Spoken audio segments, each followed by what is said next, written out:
Baik, assalamualaikum warahmatullahi wabarakatuh. Kali ini saya akan berbagi tutorial pembahasan tugas PJJ pekan ke 4 di kelas 10 MIPA dengan kompetensi vektor. Yuk kita lihat nomor 20. Kali ini soal tentang perkalian dua vektor dalam konsep dot product tapi ya, karena nanti perkalian dua vektor itu ada juga cross product. Oke, ada 3 titik, titik P, titik Q, dan titik R, dimana titik P koordinatnya 4, 5, negatif 2, Q 5, 1, 3, R ini negatif 2, 3, negatif 6.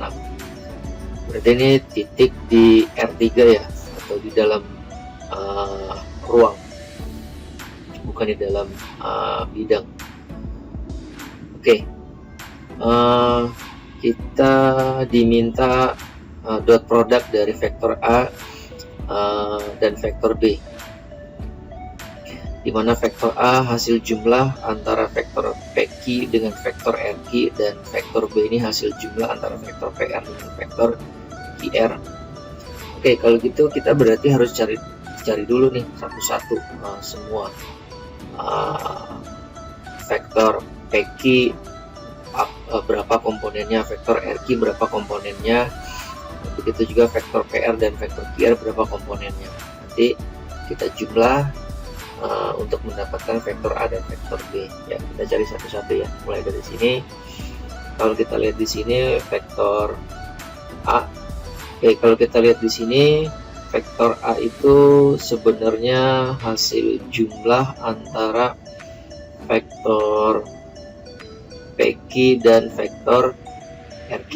Nah, kita cari tahu dulu nih komponen vektor PQ dan vektor RQ. Komponen vektor PQ berarti X2 min X1 ya, dimana P sebagai pangkal, Q sebagai ujung. X2 min X1 berarti 5 dikurangi 4, 5 dikurangi 4, Y2 min Y1 berarti 1 dikurang 5, Z2 min Z1 berarti 3 dikurang negatif 2 sama aja 3 plus 2, maka hasilnya komponen vektor PQ di sini 1, negatif 4, 5. Nah, berikutnya cari lagi tuh vektor RQ. Nah, vektor RQ di sini berarti R sebagai pangkal, Q sebagai ujung, maka X2 min X1 5 dikurang negatif 2 berarti 5 tambah 2, Y2 min Y1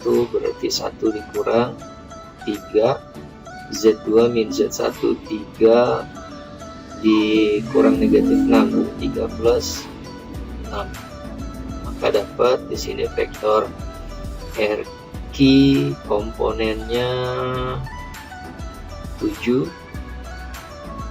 negatif 2 dan 9. Nah, dari sini bisa kita simpulkan nih komponen vektor A, dimana hasil jumlah antara vektor PQ dan vektor PR. Oke, saya tulis di mana nih? Di sini aja deh.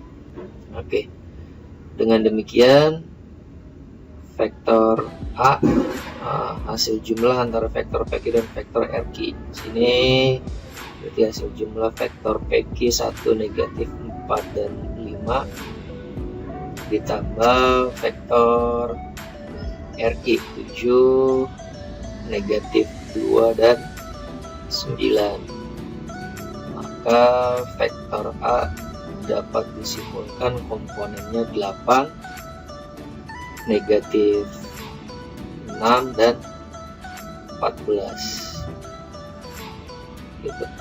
Oke, dapat ini vektor A.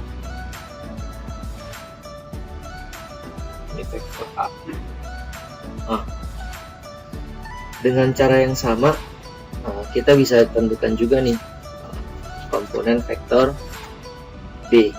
Komponen vektor B berarti kita cari di sini komponen vektor B. di mana vektor B hasil penjumlahan antara vektor PR dan vektor QR. Nah, kita cari dulu komponen vektor PR dengan cara yang sama nanti.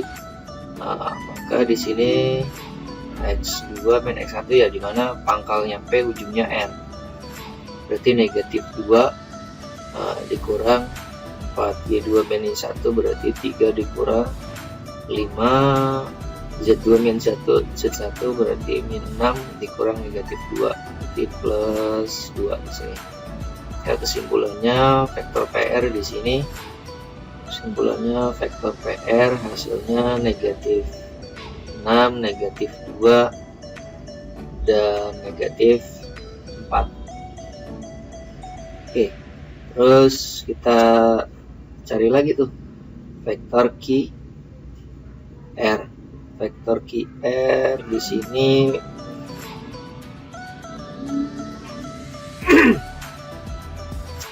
pangkalnya Q ujungnya R berarti min 2 dikurang 5 3 dikurang 1 Z2 min Z1 berarti negatif 6 dikurang 3. Dapat di sini vektor QR. Vektor QR berarti negatif 7 2 negatif 9. Kita dapat di sini, maka vektor B hasilnya berarti negatif 6, negatif 2, negatif 4 ditambah vektor QR negatif 7, 2, dan negatif 9. Maka di sini didapatkan vektor B hasilnya negatif 13, 0, negatif 13. Dapat nih komponen vektor B. Udah, tinggal kita cari deh dot product dari vektor A dan vektor B, perkalian vektor A dan vektor B dalam bentuk dot product. Berarti A1 kali B1, dimana A1 nya 8, B1 nya negatif 13 ditambah A2 kali B2 berarti negatif 6 kali 0 ditambah A3 kali B3 berarti 14 dikali negatif 13. Maka hasilnya di sini negatif 104 ya, ditambah 0 dikurang 182. Kalau dijumlah ini nanti hasilnya negatif 286. Oke, ini jawabannya. Maka kesimpulannya di sini jawabannya yang negatif 286. Sekian. Wassalamualaikum warahmatullahi wabarakatuh.